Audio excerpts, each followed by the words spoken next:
नमस्कार दोस्तों, exam time special channel में आपका स्वागत है। आज मैं आपके लिए सप्त पर्वत के बारे में कुछ महत्वपूर्ण जानकारी लेकर आई हूँ। ये सप्त पर्वत जो पर्वत हैं ये धार्मिक पर्वत कहलाते हैं। तो हम जानते हैं कि पहले ये सप्त पर्वत कौन कौन से होते हैं। इन सप्त पर्वत में 7 पर्वत आते हैं।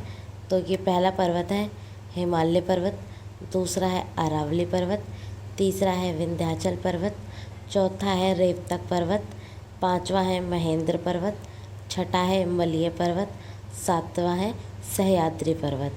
तो सबसे पहले हम हिमालय पर्वत के बारे में बात करेंगे। यह विश्व का सबसे ऊंचा पर्वत है जिसमें देवी देवताओं का वास है।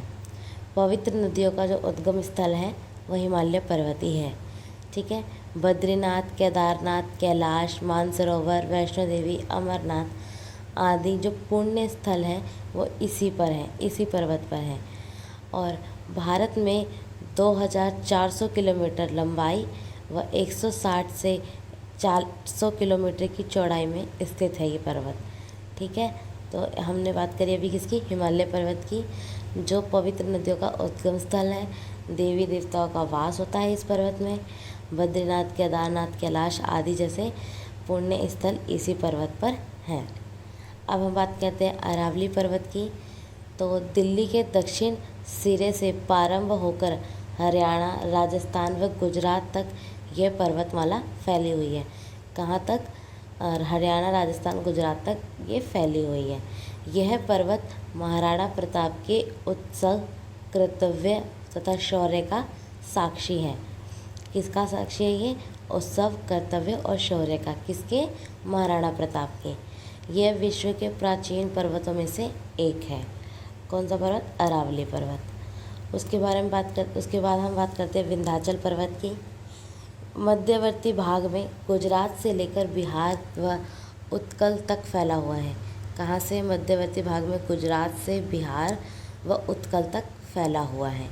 ये 4000 वर्ग मील क्षेत्र में फैला है। इसकी लंबाई 100 किलोमीटर तथा औसत ऊंचाई 700 मीटर है। चंबल, बेतवा, केन, श्रीपा, बनास, सोन नदियों का उद्गम स्थल क्या है? विंध्याचल पर्वत है। उज्जैनी, जबलपुर, विंध्यवासिनी, महाकाली मंदिर, अष्टभुजाओं वाली देवी जैसे तीर्थ स्थल क्या है? इसी पर्वत पर है। किस पर्वत है? विंध्याचल पर्वत पर। उसके बाद बात करते हैं रेवतक पर्वत, जिसे गिरनार पर्वत भी कहते हैं। गुजरात प्रांत के काठियावाड़ जिले से ये पर्वतमाला स्थित है। कहाँ पे स्थित है ये? गुजरात प्रांत के काठियावाड़ में ये पर्वतमाला स्थित है। भगवान शंकर ने भी यहाँ निवास किया था। ऐसा कहा जाता है कि भगवान शंकर ने यहाँ पे निवास किया था। जैन संप्रदाय का पवित्र स्थल शत्रुंजय या पालिताना यही है। जो संप्रदाय का जो पवित्र स्थल है शत्रुंजय, ये कहाँ पे स्थित है? रेवतक पर्वत पर। ठीक है। सोमनाथ ज्योतिर्लिंग यहाँ से थोड़ी ही दूर पर स्थित है। किससे थोड़ी दूर पर स्थित है? रेवतक पर्वत से, यानी कि गिरनार पर्वत से थोड़ी दूर पर सोमनाथ हैगा। उसके बाद हम बात करते हैं महेंद्र पर्वत की। तो ये उड़ीसा का एक प्रमुख पर्वत है। कहाँ का प्रमुख पर्वत है ये? उड़ीसा का, जो गंजाम जिले में है। ठीक है। समुद्र तल से इसकी ऊंचाई 1500 मीटर है। गोकर्णेश्वर मंदिर यहाँ सबसे प्रमुख मंदिर है। भगवान परशुराम का आवास इसी पर्वत पर है। ठीक है। तो अभी हमने किसकी बात कही थी? महेंद्र पर्वत की। तो यहाँ पे भगवान परशुराम का आवास कौन से पर्वत पे होता है? महेंद्र पर्वत पे होता है। इसके बाद हम बात करते हैं मलय पर्वत की, जिसे नीलगिरी पर्वत भी कहा जाता है। कर्नाटक के दक्षिण भाग तथा तमिलनाडु में ये पर्वत फैला हुआ है। कर्नाटक से तमिलनाडु में ये पर्वत फैला हुआ है। यहाँ पर चंदन के संघन वन है। अनेक ऋषियों की तपस्या स्थल है। नीलगिरी पर्वत पे ही बहुत से ऋषि क्या है? तपस्या करते हैं। यहाँ पर अनेक औषधि तथा मसालों की कृषि भी होती है। कहाँ पर?